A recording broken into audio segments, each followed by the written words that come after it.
이거는 지금도 굉장히 중요한 지문이야. 지금도 굉장히 중요해. 내가 지난번에 그 얘기했냐? 수능 완성의 반도체 지문 잘 보라고? 그렇지. 나중에 정리해 주겠지만 반도체 지문 잘 보라고 그랬고 내 교재에도 반도체 있다고 그랬잖아. 그렇지. 그러면 그게 2000년대 초반에 나온 반도체 지문이 아직도 나오고 있는 거야. 그렇지. 그럴 수밖에 없는 게 반도체가 사라졌냐? 사라진 것에 대한 얘기도 나오는 판에. 그렇지. 아직도 핫한 대상에 대한 얘기 나오지. 그럼 인공지능이라는 것도 생각해 보자고. 인공지능이라는 건 우리 주변에 굉장히 가까이 와 있고 이 시대를 완전히 바꿀 것 같은 분위기에 지금 쌓여 있잖아, 우리가. 그러면 얘가 기본적인 지문으로 툭 던져졌는데 얘가 발전되는 거야. 이것에 대한 지문이 나오는 거야. 그러니까 얘도 중요한 지문이에요. 기초를 닦는 지문. 자, 인간의 신경 조직을 수학적으로 모델링하여 컴퓨터가 인간처럼 기억, 학습, 판단할 수 있도록 구현한 것이 인공신경망 기술이다. 그렇다면 인공지능, 그걸 뭐라고 한 거야? 인공신경망 기술이다 라고 얘기한 거죠. 인공지능이야, 우리가 쉽게 얘기하면. 되지. 근데 이 녀석의 특징이 뭐냐면 이건 상식적인 얘기로 알아둘 것. 기억, 학습, 판단. 자, 기억, 학습, 이건 상식, 판단. 이거 왜 얘기하냐면 인공지능이라는 게 뭔지에 대해서 제일 중요한 게 바로 이거예요. 학습과 판단. 그러니까 기억이라는 건 데이터를 집어넣어주면 그 데이터가 들어있잖아. 그러니까 옛날에 컴퓨터들은 다 모인 거야. 모든 기계들이나 컴퓨터들은 이 개념이 나오기 이전 시대의 모든 장치들은 다 뭐야? 프로그래밍이 되어 있는 데이터가 들어있는 상태의 것을 처리하는, 즉 계산기의 확대 버전에 지나지 않는 거예요. 그러니까 얘는 공식을 넣어줘야만 그 짓을 해. 그럼 입력값이 들어가면 그 공식에 따라 뚜루뚜뚜뚜뚜 연산을 하고 출력값을 툭 던져주는 계산기에 지내지 않아. 그래서 모든 것이 프로그래밍화 되어 있는 것에 대하여 내가 어떤 조작을 해주면 그 값들에 대한 결과치를 내게 보여주는 녀석이라고 생각하시면 돼요. 내가 포토샵을 하든, 그치? 일러스트레이터를 하든, 워드 프로세서를 쓰든, 고차원적인 그래픽을 하든 고차원적인 계산 프로그램을 쓰든 이건 전부 다 프로그래밍이 되어 있는 것을 해주는 거예요. 예를 들어 컴퓨터 게임도 마찬가지죠. 모든 경우의 수가 다 들어있고 그것에서 놀고 있는 거라고 생각하시면 돼. 지금은 알파고라는 거 들어봤잖아요. 그렇죠? 알파고가 우리나라의 새돌이 아저씨하고 바둑을 뚜각뚜각 뒀잖아. 그렇지? 그때 당시에 굉장히 전 세계적인 이슈였잖아요. 알파고하고 인간하고, 즉 인공신경망 기술, 인공지능하고 인간하고 바둑을 두게 된 거야.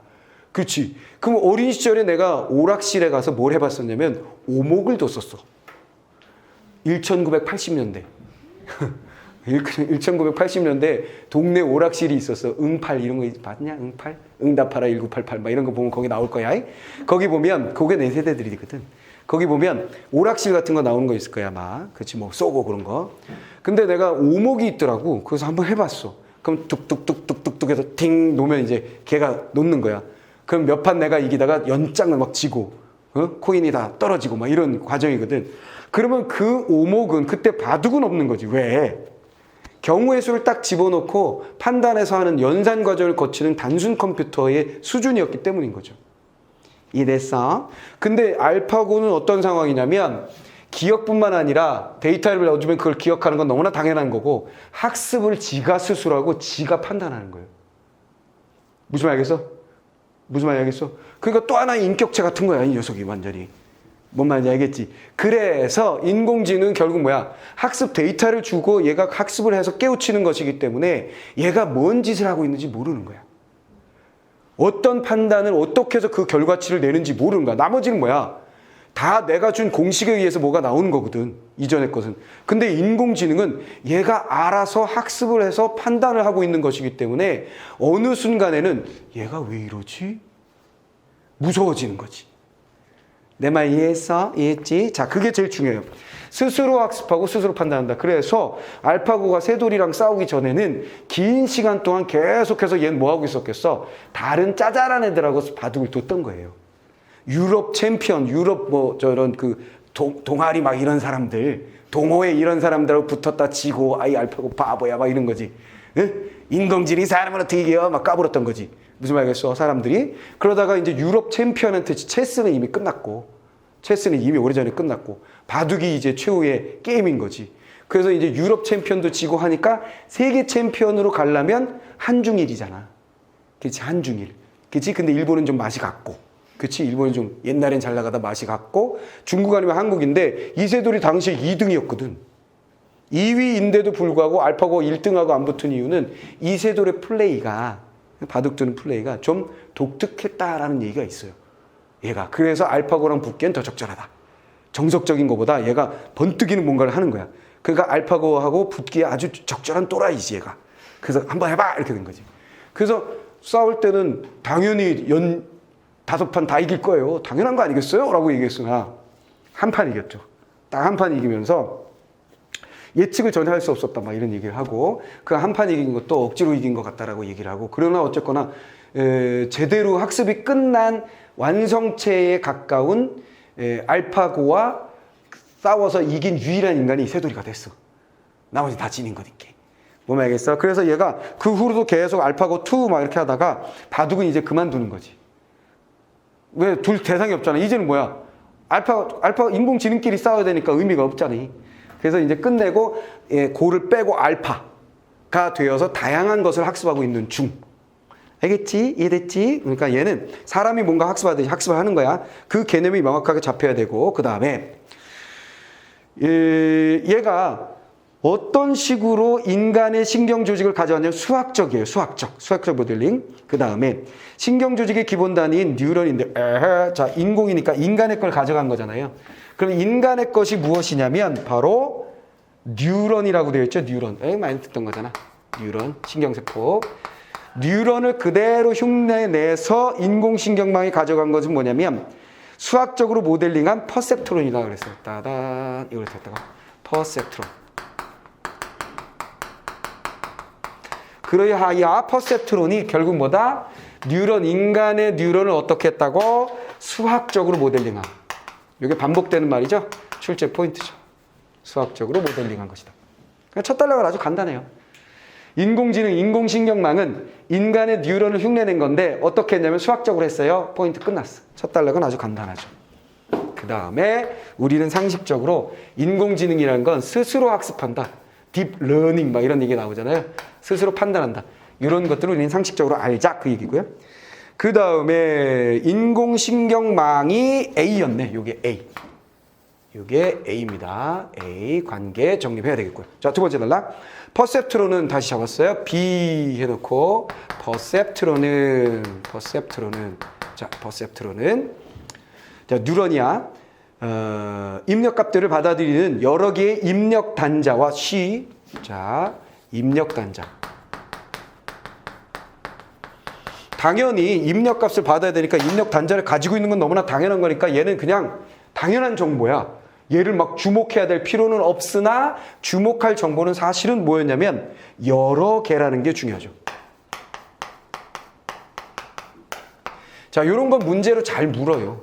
하나에 무엇이 있다, 두 개의 무엇이 있다, 세 개, 여러 개다, 하나다 이런 거 잘 묻습니다. 이거 출제 포인트 됩니다. 여러 개. 장치에서 여러 개가 있느냐 아니냐 중요합니다. 특히 입력, 출력 이런 거 중요해요. 이 값을 처리하는 부분, 처리된 값을 내보내는 한 개의 출력 단자로 구성되어 있다. 아하, 이건 뭐야? 퍼셉트론의 구성에 대한 얘기였구만. 구성에 대한 얘기로서 첫 번째 입력 단자가 있고, 그 다음에 입력을 받았으면 당연히 뭐 해야 돼? 처리를 해야 되겠지. 그치? 처리하는 부분, 그 처리하는 부분. 처리 부분이 있고, 그 다음에 처리한 것을 값을 끌어내야 되는 겉으로 끊는 바로 한 개의 출력단. 됐죠? 한 개의 출력단으로 되어 있다. 출력단자로 되어 있다. 근데 출력단은 한 개라는 게 또 역시 중요합니다. 출력단자는 한 개. 이게 또 출제 포인트, 걸리적거리면 안 돼요. 이런 거 당연히 알고 있어야 됩니다. 자, 그 다음에 퍼셉트론은 각각의 입력 단자에 할당된 가중치를 입력값에 곱한 값들을 모두 합하여 가중합을 구한 후 공식 나왔어. 공식이 나왔습니다. 당연히 문제가 되겠죠. 됐죠? 공식이란 무엇이냐면 입력단으로 들어온 자, 입력단으로 들어온 입력값에 무엇을 가중치, 입력단자에 있는 가중치를 곱하고 그것을 합하여 가중합을 구한다. 아하. 자, 공식 뭐예요? 가중합 구하기야. 가중합은 뭐 하는 것이다? 입력값에 입력단에 들어오겠지? 곱하기 가중치 라고 되어 있고 가중치에 밑줄이 있죠? 그쵸? 그 다음에 입력단자에 할당되어 있다 그랬어요. 얘는 입력단자에 여기에 할당된 가중치 요게 이제 B, C, D D인가? 맞죠? D 됐습니다. 이걸 곱합니다. 곱한 다음에 얘네들 어떻게 한다? 전체의 합을 구합니다. 그것이 뭐다? 공식 가중합 공식 입력단에 들어오는 입력값을 입력단에 이미 할당된 가중치와 곱한 다음에 입력단자가 10개면 10개를 합을 내는 거고 입력단자가 3개면 3개의 합을 내는 것이다. 이게 공식 당연히 나오게 되는 거죠. 출제될 거고요. 그 다음에 그렇게 가중합을 구한 후 고정된 임계치보다 가중합이 작으면 뚜둔자 표시해놔야 되겠죠. 자, 가중합 구했어요. 그 다음에 가중합을 구한 후 가중합이 무엇보다 작으면 임계치보다 작으면 뚜둔 임계치. 자, 임계치보다 작으면 해놓고 임계치가 2죠. 2 되어 있죠. 그 다음에 임계치에게 중요한 포인트는 뭐가 되는 거야? 또 출제 포인트는 고정되어 있다. 고정되어 있다. 이것이 고정값. 이게 포인트. 자, 그래서 어쨌거나 작으면 결과값은 얼마가 나오냐면 바로 0이 나온다. 그 다음에 그렇지 않으면이라는 얘기는 뭐야? 얘가 크거나 같다겠지? 크거나 같으면 바로 뭐가 나온다? 1이 출력된다. 자, 이런 식으로 이렇게 나온 것을 우리 뭐라 그런다? 바로 F 하면서 출력합시다.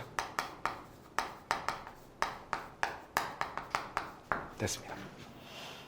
자, 그리고 요건 당연히 뭐가 되는 거야? 바로 관계, 대소관계. 관계는 항상 뭐 비례, 반비례 혹은 대소관계.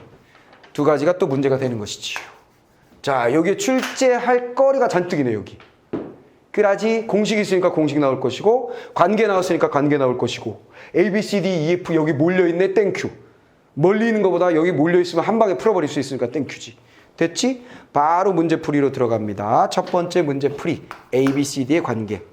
자, B는 A의 기본 단위다 그랬어요.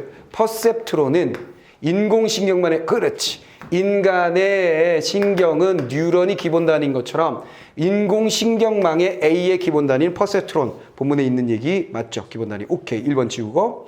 C는 B를 구성하는 요소 중에 하나이다 그랬어요. C. 입력단자와 처리부와 출력단자로 나눠지니까 얘네들이 뭐야? 전부 다 구성이었잖아요. 그렇죠? 구성의 한 부분 맞습니다. 자, D가 변하여 E도 따라 변한다 그랬어요. D가 변하면 자, D 어디 갔어? D. 가중치가 변하면 임계치도 따라 포인트, 출제 포인트. 얘는 뭐예요? 고정값이라고 되어 있기 때문에 얘가 변한다는 말 할 수 없죠. 3번 다 바로 찾았고요. 그 다음에 E는 F를 결정하는 기준이 된다 그랬어요. E는 임계치는 F를 결정하는 기준이 된다. 그러네. 출력값이 대소관계에 의해서 결정되는 거니까 맞죠. 됐지? 별로 어렵지 않게 풀 수 있었던 문제입니다. 자, 그래서 거의 두 번째 단락은 거의 다 써먹었어. 거의 다 써먹었어. 자, 그 다음에 세 번째 단락으로 넘어가서 세 번째 단락. 자, 이런 퍼셉트론은 다시 잡고 출력값에 따라 두 가지로 구분하여 입력값들을 판정할 수 있을 뿐이다. 출력값이 두 가지니까, 그치? 두 가지에 따른 판정만이 가능. 두 가지로 구분하여 판정할 수 있다. 둘 판단. 할 수 있을 뿐이다. 포인트 뿐이다. 한계점. 자, 둘로만 판단한다. 그래서 이에 비해 복잡한 판정을 할 수 있는 인공신경만은 다수의 퍼셉트론을 여러 계층으로 배열하여 한 계층에서 출력된 신호가 다음 계층에 있는 모든 퍼셉트론의 입력단자의 입력값으로 입력되는 구조로 이루어진다 그랬어요. 따단짠. 이건 둘 뿐이기 때문에 복잡한 퍼셉트론의 구조가 가능하다는 거예요.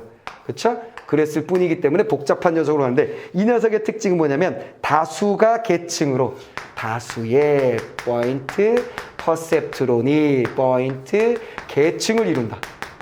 그렇지. 이 녀석의 특징 뭐야? 다수가 계층을 이루게 만든다.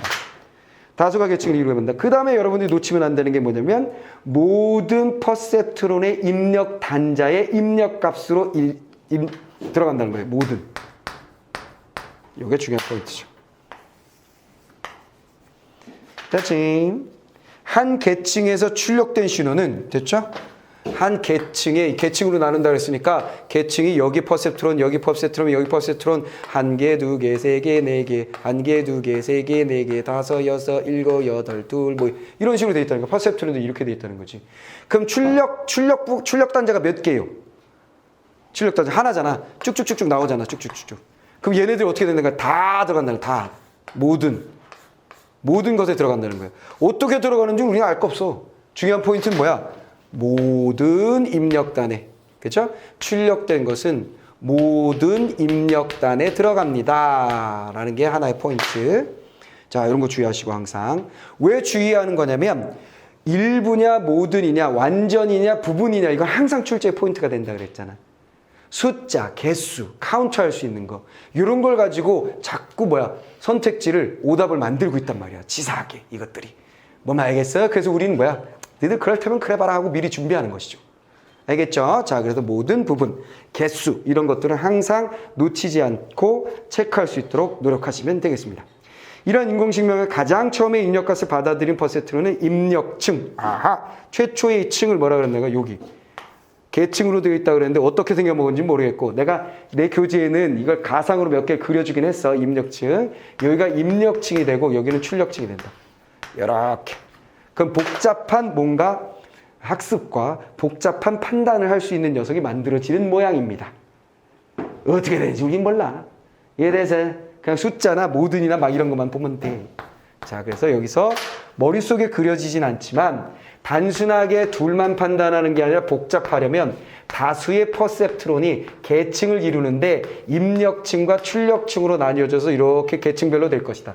근데 모든 출력층에서 나온 값은 모든 입력층으로 다 입력이 되더라.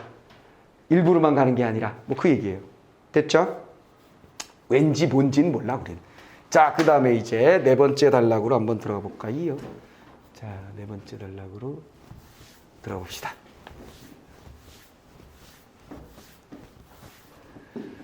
자, 네 번째 단락으로 들어가면 밑줄친 기억. 오호. 자, 앞뒤 문맥을 보면 문제를 풀 수도 있겠네요. 어떤 사진 속의 물체의 색깔과 형태로부터 그 물체가 사과인지 아닌지 구별할 수 있도록 인공신경만을 학습시키려는 경우. 자, 학습을 한다 그랬으니까 학습으로 넘어왔어요. 자, 일반적으로 인간의 신경을 어떻게 모방을 했는지에 대한 퍼셉트론에 대한 이야기, 기본적인 얘기가 끝나고 학습에 대한 얘기입니다. 학습은 뭘 학습을 시키냐면 사과인지 아닌지 판단하는 거야. 엄청 바보 같은 것일 수도 있으나 초급에 다니기 위해서 바둑을 두기 이전에 이런 것부터 했었겠지. 무슨 말이겠어? 그러니까 이 예전처럼 요거는 사과, 요거는 아니다를 입력해서 준 값으로만 판단하는 것이 아니라 얘는 새로운 사과를 퉁 사진을 던져줘도 이건 사과 아닙니다, 사과 아닙니다, 사과 아닙니다 이렇게 나오는 거야. 무슨 말 알겠지? 그렇게 학습하는 걸 말하는 거예요. 그래서 색깔과 형태로 분류된 사과. 그렇죠? 사과의 어떤 학습을 하냐면 사과의 색과 형태 값을 가지고 구분할 수 있는 그런 학습을 하려고 합니다. 자, 먼저 학습을 위한 두둔. 자, 포인트. 먼저라는 말이 나오면 담화 표지가 나왔죠. 이게 나왔다는 얘기는 뭐야? 1단계, 2단계, 3단계 과정의 글쓰기 될 거네. 이런 얘기지. 과정의 글쓰기가 나오니까 단계별로 정리하기. 단계의 데칼코마니다. 단계의 핵심을 정리하라. 이런 얘기죠. 자, 먼저 학습의 입력값들을 학습 데이터로 만들어야 한다. 제일 먼저 할 건 뭐예요? 입력값을 만드는 거예요. 입력값 만들기. 아하. 여러 개의 입력 단자에다가 집어넣을 입력값을 만드는데 그 입력값을 뭐라고 얘기하냐면 달리 얘기하면 학습 데이터요. 아하, 학습 데이터. 학습 데이터가 그냥 입력값이었군요. 끝. 자, 학습 데이터를 만들어야 한다. 학습 데이터를 만들기 위해서는 자, 만들기 다시 부연 설명합니다. 사과 사진을 준비하고 사진에 나타난 특징인 색깔과 형태를 수치화해야 한다. 따단. 자, 이걸 구분하는 거니까 색과 형태를 어떻게 해야 된다? 중요한 말 수치화. 여기 포인트죠. 근데 이것도 사실은 되게 구정보예요. 컴퓨터가 우리가 이미 공부한 바에 의하면 1과 0의 숫자만을 구분하는 거잖아. 그렇지. 사실은 눈이 있어서 1과 0의 숫자를 보는 게 아니라 전기가 찌릿 오면 1, 찌릿 안 오면 0 이런 거지. 됐지. 자, 그런 식으로 수치화해야 한다. 이 경우 색깔과 형태라는 두 범주를 수치화하여 하나의 학습 데이터로 묶은 다음 따단 단계 어떻게 되는 거야? 수치화하고 그 다음에 그 녀석들을 그 데이터를 하나의 두 범주를 하나의 학습 데이터로 묶고 자, 두 범주 하나로 묶음. 됐죠? 하나로 묶고 다음 정답에 해당하는 값과 함께 학습 데이터를 인공신경학에 제공한다. 따단 플러스 정답값. 함께 묶어서 얘를 어떻게 한다? 제공. 됐죠? 그러니까 색과 형태를 모아서 수치화한 데이터를 만들고 그 두 개의 범주를 뭐 한다고? 하나로 묶어서 정답과 함께 제공. 과정 정리야, 과정 정리. 자, 이때 같은 범주에 속하는 입력값을 동일한 입력 단자를 통해 들어가도록 따단. 자, 중요한 건 뭐라는 거야? 이때라고 돼 있지. 이때, 때 중요하다. 왜? 항상 이런 담화 표지들이 뭔가 나오잖아. 그럼 거긴 출제 포인트야. 알겠지? 출제 포인트니까 이때 동일한 입력 단자를 통해서 들어가던 같은 범주는 동일 입력 단자.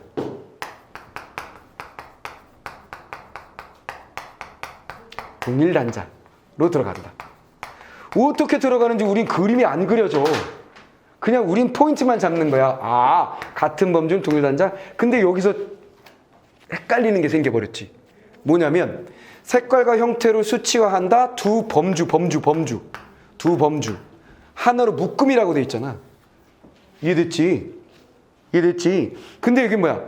묶음이 아니라 같은 범주는 동일 단자로 들어간다라고 얘기하면 이거 찢어지는 건가? 뭐 이런 생각이 들잖아. 무슨 말이겠어? 그럼 우리는 그거를 생각하는 게 아니야. 생각하는 게 아니라 제공할 때 두 범주를 묶어서 주고 한 범주는 같은 어디로? 입력 단자로 들어간다. 라고 그냥 나눠서 생각해 놓고 있으면 되는 거야. 알겠어? 왜냐면 우리는 장치를 몰라. 죽을 때까지 모를 거야. 이거 어떻게 알아? 뭔 말 알겠어? 포인트만 잡는 거야. 근데 어쨌거나 떼떼레떼 하고 얘가 중요한 포인트잖아. 이해됐지? 이 두 가지를 헷갈리면 안 돼.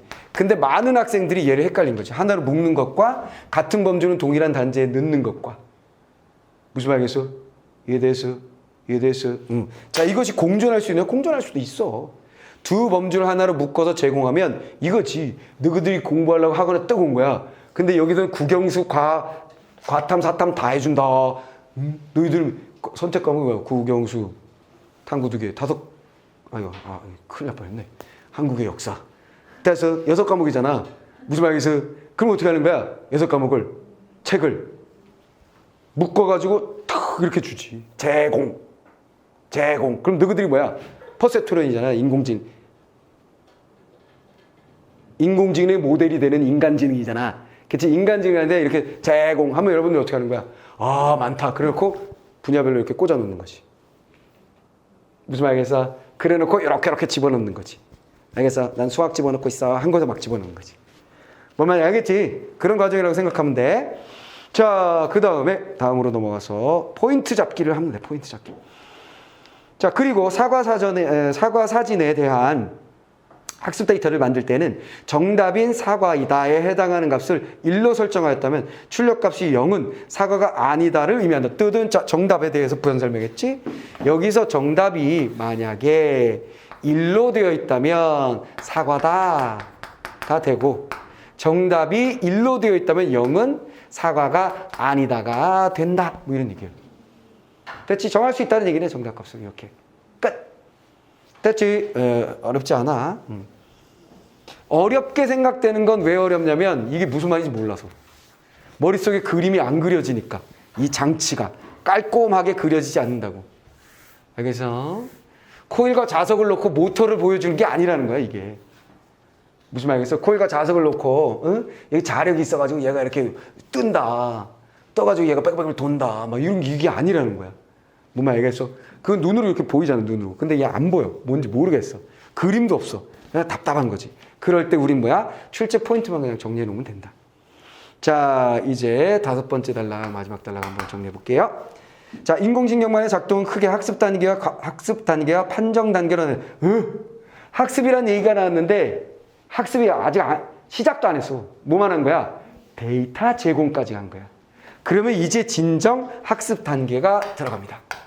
그럼 다음 단계, 학습 단계.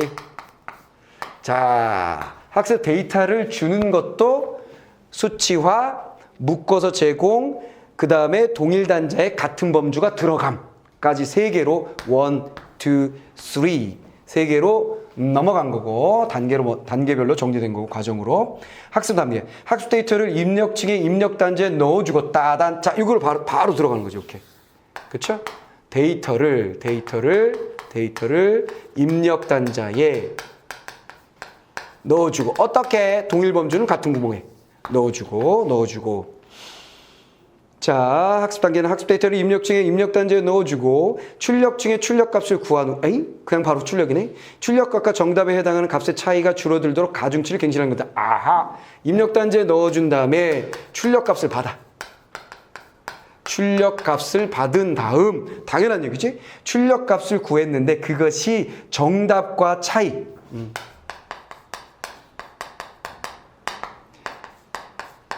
이를 줄여줘야지. 끝. 됐지? 정답과 차이를 줄여주는 게 목표야. 이게 학습이야. 자, 그러기 위해서 뭐 한다? 가중치를 갱신하는데. 가중치 갱신. 그러면 여기서 놓치면 안 되지. 연결고리를 놓치면 안 돼. 가중치가 어디서 나왔었는데 앞에 A, B, C, D 이 중에 가중치가 D였어. D 가중치 앞에 있었어. 얘는 어디? 입력 단자에 뭐 돼 있었어? 주어진. 그치? 가중치. 할당된 가중치. 그쵸? 입력 단자에 할당되어 있었던 가중치를 갱신한다는 건 뭐야? 바꾼다는 얘기지. 새롭게 만든다. 그러니까 차이를 줄여갈 때까지 그 뭔 소리야 몰라. 그냥 이렇게 정리하고 끝. 됐지? 그 다음 중요하면 설명해 주겠지 뭐. 자, 어떤 학습 데이터가 주어지면 이때 출력값을 구하고 학습 데이터와 함께 제공된 정답. 그렇지, 주어졌었지. 해당하는 값에서 출력값을 뺀 것은 즉 오차값을 구한다. 그래서 뭐라고? 당연히 출력값에서 정답에 해당하는 값에서 출력값을 뺀 것. 됐지? 공식. 너무나 당연한 공식이지만 정답 값에서 무엇을 뺀다? 얘는 수치화되어 있으니까 출력값을 빼버려요. 그럼 그거 뭐가 돼요? 오차지요. 당연하지요. 오차값이 만들어진다. 이것은 당연히 공식. 또 나왔네.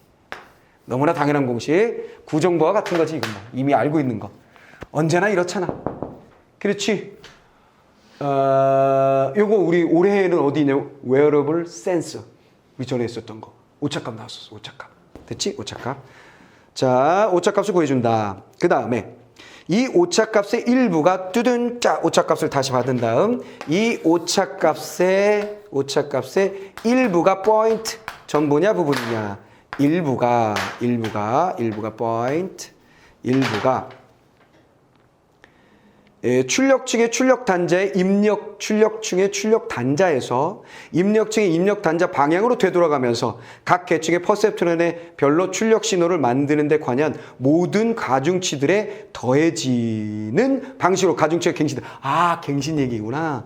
자, 오차값의 일부가 출력층에서 만들어졌는데 그 녀석이 어디로? 입력층으로 되돌아가서 입력층에 이미 할당되어 있는 가중치를 에다가 더해주게 된다. 그것이 바로 가중치에 더해지는 것을 우린 뭐라 그런다? 갱신이라고 한다. 이게 도대체 뭐 하는 건데요? 몰라. 알게 뭐야? 오케이. 중요한 건 뭐야? 일부가 이쪽으로 가고 더해지고 그 다음에 모든이 있었는데 모든 여기 중요한 거 포인트 모든. 오케이. 얘네들 안 놓치면 돼. 일부와 모든 점체냐 부분이냐 이런 것만 안 놓치면 끝. 자, 더해지는 방식으로 가중치 갱신한다. 이런 과정을 다양한 학습 데이터에 반복하면 출력값들이 각각 정답값에 수렴하게 되고 판정 성능이 좋아진다. 뜨든. 자, 이런 과정을 반복하게 되면, 자, 이 갱신을 반복하게 되면 당연히 뭔 일이 벌어지겠어요? 오차값은 줄어들겠지. 오차값이 줄어든다는 얘기는 당연히 뭐야? 출력값이 정답값에 수렴한다는 이야기가 당연히 되는 것이죠. 됐죠? 출력값이 정답값에 수렴. 당연한 얘기. 정답의 수렴 점점점 가까워지고. 자, 그리하여 오차값이 0에 근접. 이 얘기는 오차값이 0에 근접하게 된다는 뜻이다. 0에 근접한다라고 얘기하는 것은 뭐냐면 오차가 없을 수는 없는 거지. 이해됐지? 오차가 없을 수는 없는 거예요. 가중치 갱신이 더 이상 이루어지지 않게 되면 학습 단계를 마치고 판정 단계로 전환이다. 아니구나. 근접되거나 이렇게 해서 정답의 수렴 되거나 거나 경우 케이스 이것 and 거나 포인트 놓치시면 안 되고 되거나 혹은 갱신이 더 이상 이루어지지 않으면 갱신이 안 돼. 더 이상 안 돼. 그러면 마치고 어디로 간다? 판정 단계. 아하, 끝났네. 판정 단계로 넘어간다. 지금 우리 뭐 한 거야? 데이터를 만드는 거 얘기했고, 그쵸? 학습 데이터 만들고 학습 단계. 만들어진 데이터가 입력된다. 입력되고 나면 뭐 한다? 그 과정, 연산 뭐 거치겠지? 그치? 그 다음에 중간 과정을 다 입력층에서 입력되고 중간 과정 막 거치고 계산이 끝나고 출력값으로 나오게 되면 정답값하고 얘를 비교해 보는 거죠. 비교해 봐서 차이, 오차를 알아내는 거야. 그 오차를 어떻게 한다? 가중치 갱신하는데 그게 뭐냐면 바로 이거예요.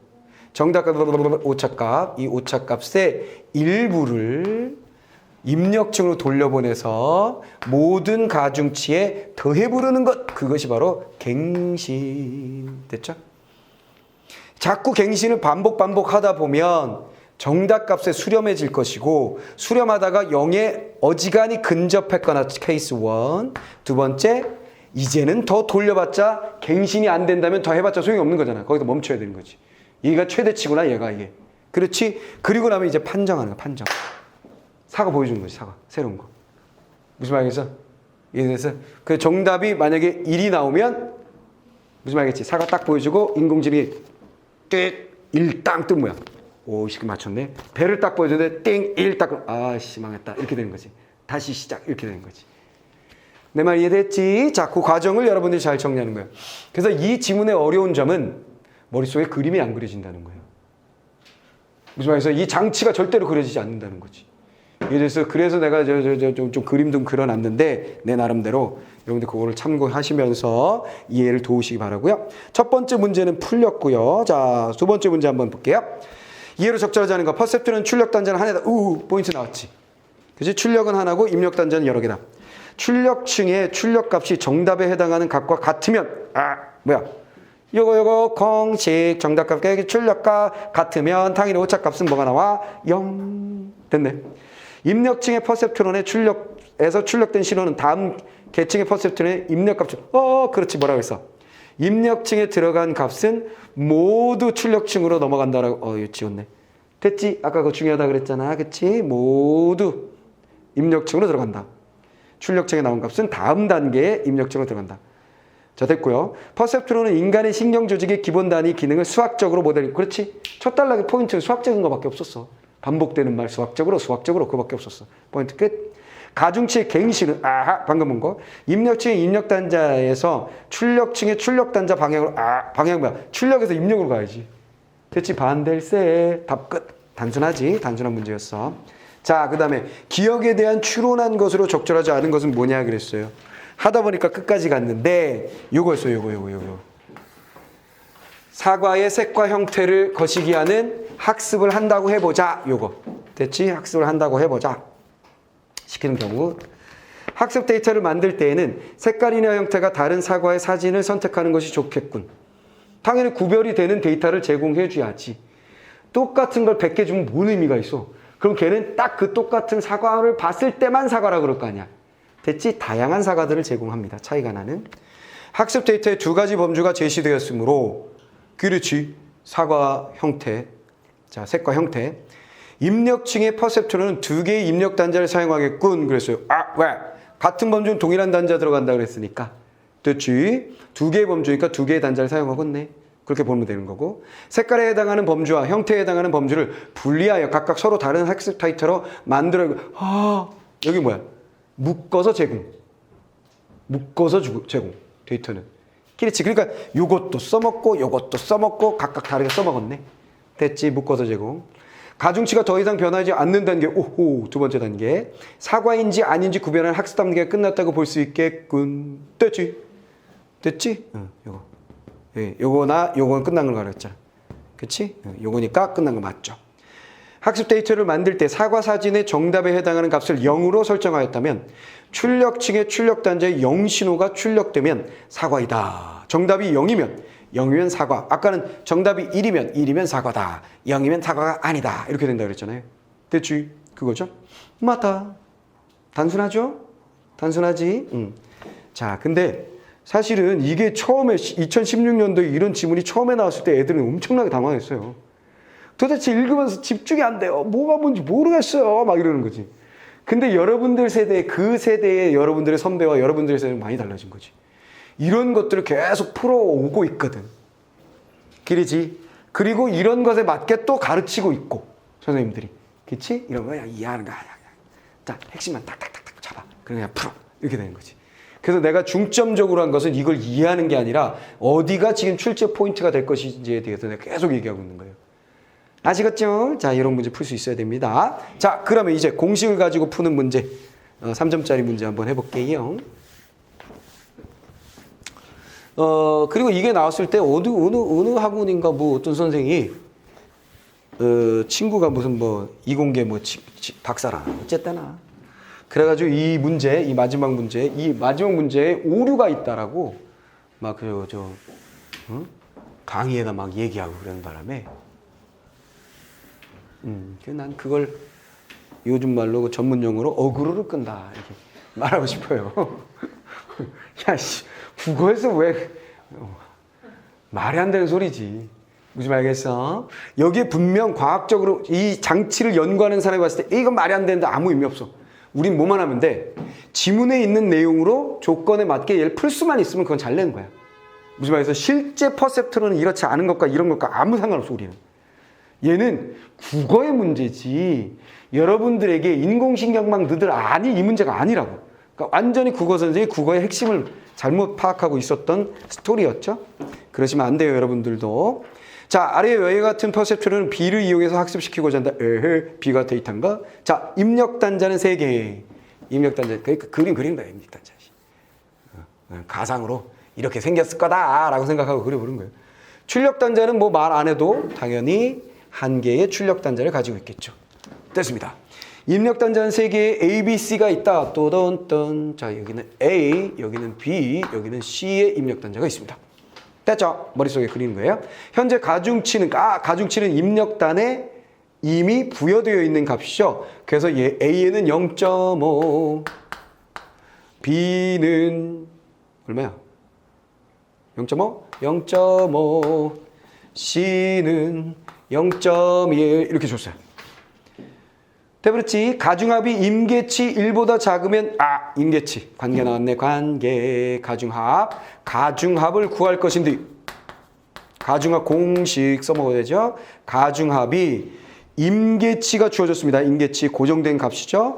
1보다 작으면 출력값은 0. 여기서 출력이 0 딱 이렇게 된다는 거지. 자, 그렇지 않으면 즉 가중합이 1보다 크거나 같으면 뚜룬 자 1이 출력된다.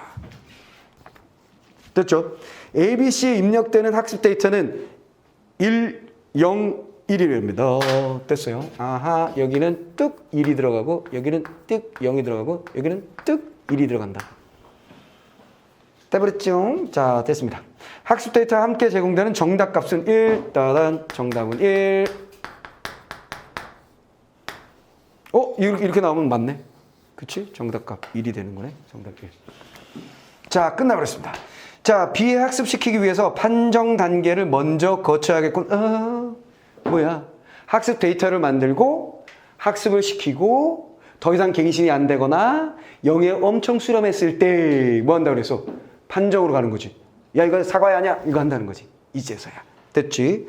자, 그래서 1번 땡. 퍼셉트론이 1을 출력한다면 여기에 해당하는 거죠.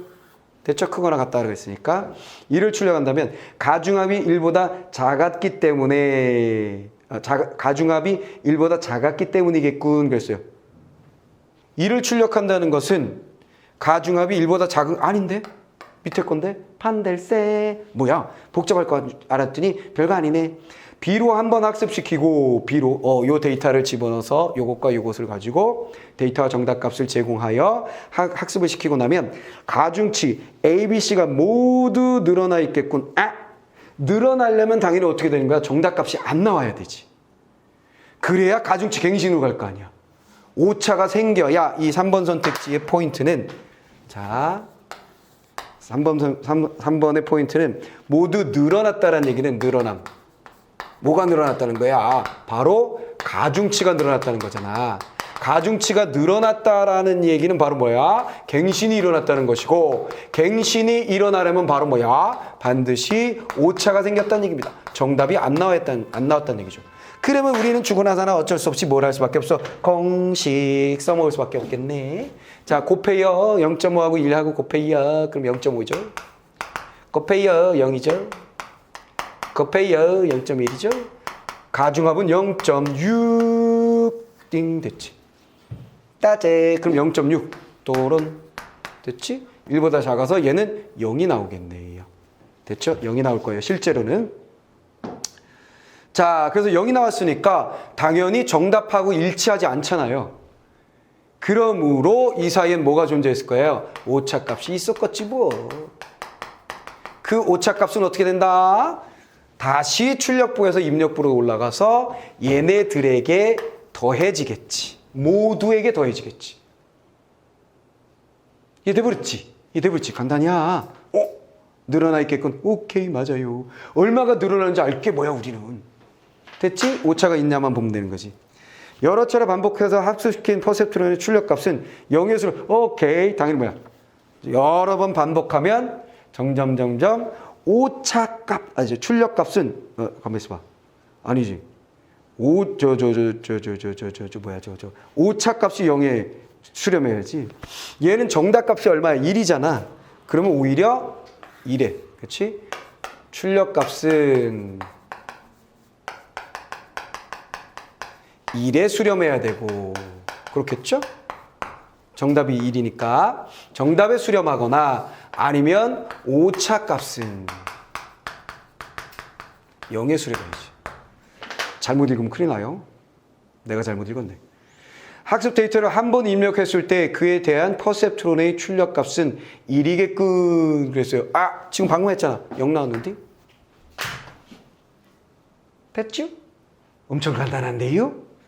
돼버렸지. 그러면 이때 당시에 이거 애들이 엄청 헤맸다고. 어떻게 하는 거예요? 그랬다고.